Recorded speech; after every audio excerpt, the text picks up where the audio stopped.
I want to make sure that this is cooked nice and even, and I want to see if it really gonna put like a little sear on there or something. All right.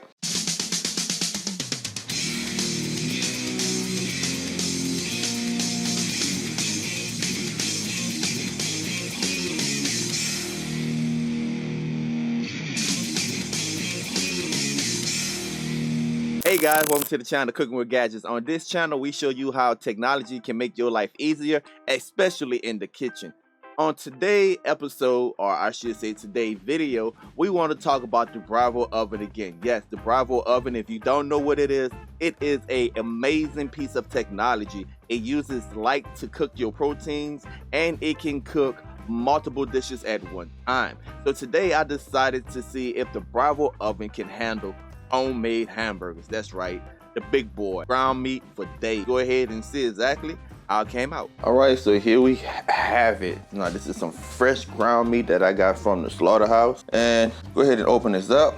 So we want to see exactly how well the Brava oven would do hamburgers, homemade hamburgers at that. Some thick hamburgers, and look at all of that good fat inside of that right there. Absolutely good. Well, I shouldn't say fat. It's called marble whenever you're dealing with the beef. All right. Beautiful. Fresh from the slaughterhouse, guys. So go ahead and break it up. As I was saying, we want to see exactly how well the Brava oven do hamburger patties, especially homemade ones. And we're going to push it to the limit, make it a little thick. Now, I love grilling. I love smoking. I just love that texture. I love that flavor.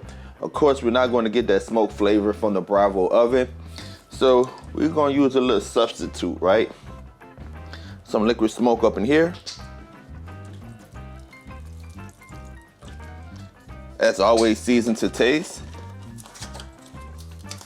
This is the secret right there to get that flavor inside of those hamburger hamburger patties.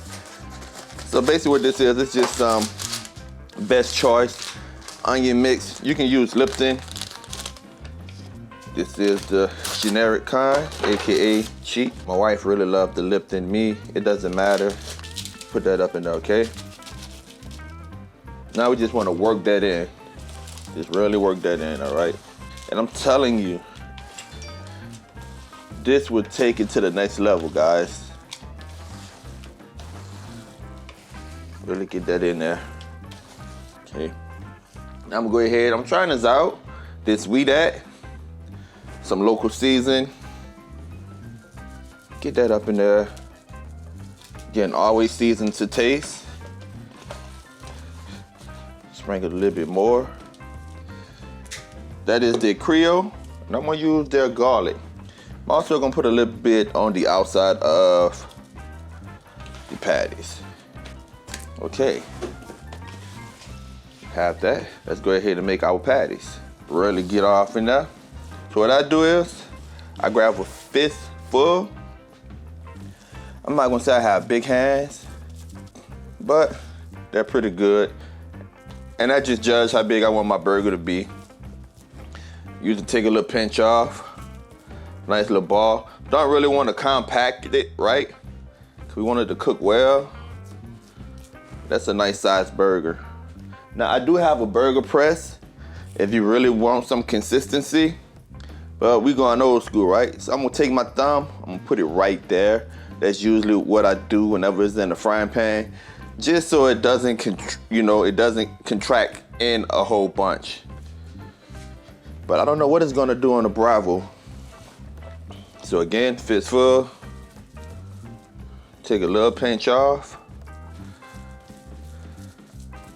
I don't want to pack it in a lot, right? Want to give that burger some time to grow. And you can just shape it to the shape you want. Put that thumbprint in there. The internet guy's supposed to be coming working on the internet today, so forgive me if I'm rushing. I just don't want the doorbell to ring while I'm in the middle of making these burgers, okay? All right, same process philosophy. This look a little raggedy. Do a do-over right here. Again, I don't want to compact it too much. I really want the burgers just to flow and cook evenly. And again, it's probably gonna be what I did was I mixed in some onion soup mix,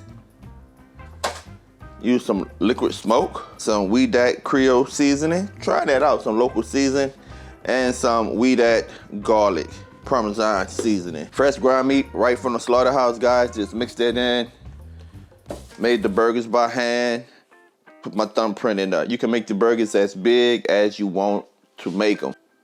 So the first thing we want to do is the Brava oven and turn it on. Go to cook. Okay, see that, guys? Let's go to search. And I want to do some hamburgers, right? See if I can type this. Trying to hold the camera and film at the same time.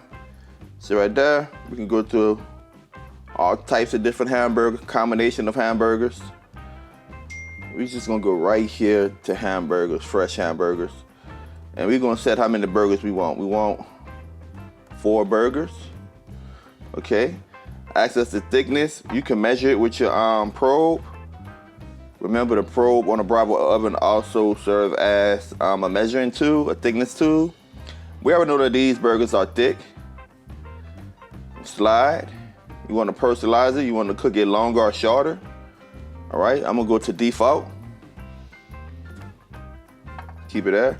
Then it's gonna tell us to add our tray. So let's go ahead and add our tray inside of here. And it's telling us add our tray to the bottom shelf, right? Let's add our tray to the bottom shelf.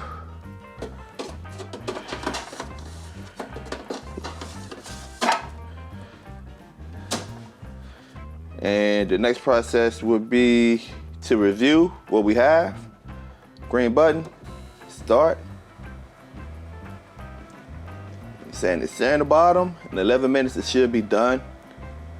Absolutely love the ability to see what we're cooking. Look at those burgers getting cooked up in there, man. It's beautiful, man. Absolutely love the camera feature. You're able to see it as it cooks. All right, so halfway through the cooking, it's telling us to remove the metal tray, and we want to flip the patties. All right, let's do that. Go ahead and take this out. All right. I'm gonna flip these patties right quick. Slide you guys down this way.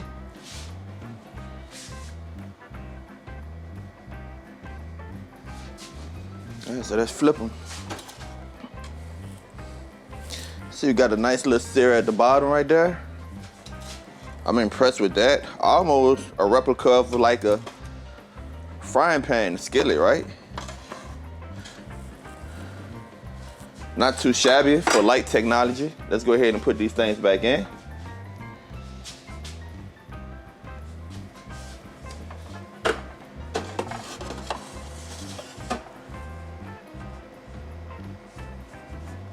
Okay. Now it's telling us to go ahead and press the green button to finish the cook.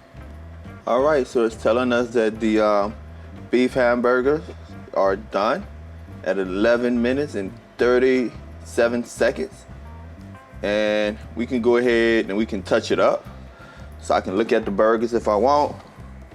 I can say, hey, maybe I need a little touch up or something. So I go right here to touch up. And then I can just choose sear. And then go ahead and then sear it. So let's go ahead and just add a little sear to it. Not done this, but just a little sear, right?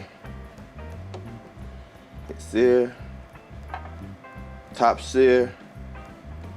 All right. Let me go back and choose the zones.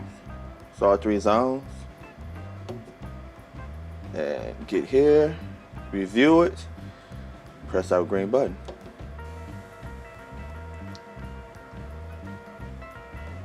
And it should start searing it.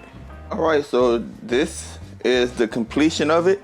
Only 11 minutes and 37 seconds. You go ahead and add another minute because I put it on for a 30-second sear. And you can look at the top and you can really see we have a nice little sear. Let's just flip it over. All right, now I could have seared the bottom too. It give me that option for a touch up, but I just went ahead and touch up the top.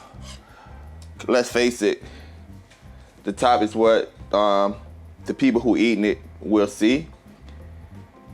So I probably should have seared the bottom. Now you can see the juices, grease, or whatever that came off of the burger. I love this pan.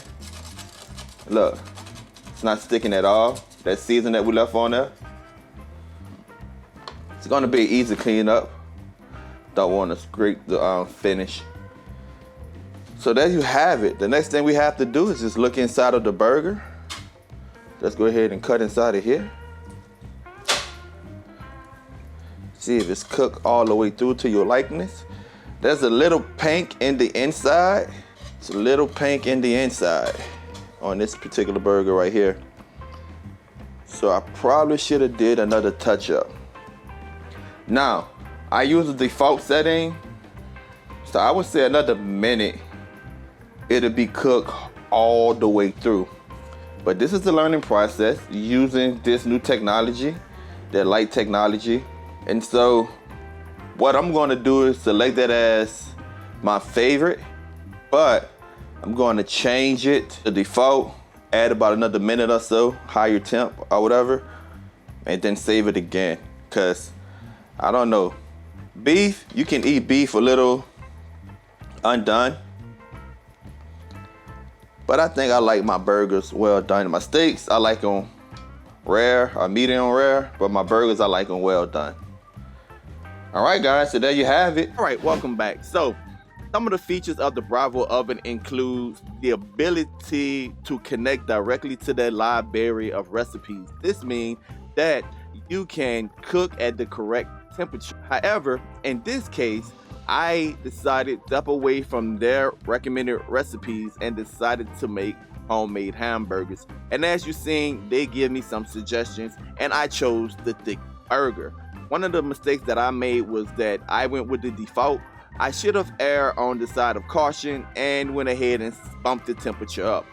Even though this was beef ground meat and I like my beef somewhat medium rare, I would be perfectly comfortable eating it in that condition, but some of you out there probably want burgers well done. Nevertheless, guys, it's easy to correct that mistake. You can go ahead and you can put it on the touch-up feature. You can sear it on both sides, or you can let it go a little longer. So in my opinion, you can make homemade hamburgers in the Brava oven in a record amount of time, only 12 minutes. Until next time, peace. Don't forget to like, comment, share, and subscribe. See you on the next video.